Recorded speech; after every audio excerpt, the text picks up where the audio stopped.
महामारी corona virus दिनकू दिन आहुरी भयंकर रूप नेउछि। समग्र विश्ववासी को कलबल करुछि महामारी कोरोना।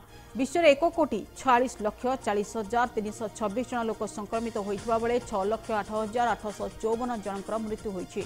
एपर्यंत 87,30,348 जन सुस्थ होइथिबा बेले 53,01,124 जन लोक सक्रिय आक्रांत अछंती। एबे विश्वव्यापी 59,812 जन रोगी अवस्था गुरुतर रहिछि। युक्तराष्ट्र अमेरिका रे स्थिति मध्य संगीन रहिछि। एठारे 38,98,550 जन भाइरस रे संक्रमित होइथिबा बेले 1,43,299 जनक मृत्यु होइछि। मोट 18,02,338 जन सुस्थ होइथिबा बेले 19,52,923 जन सक्रिय आक्रांत अछंती।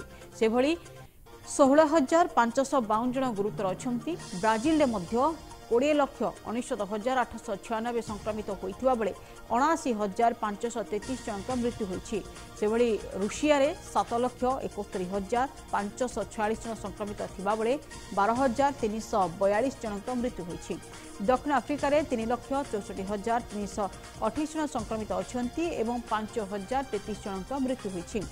अन्यपटे स्पेन रे मध्य 3,07,335 संक्रमित थिबा बेले 28,420 रे छुईंची मृत्यु संख्या।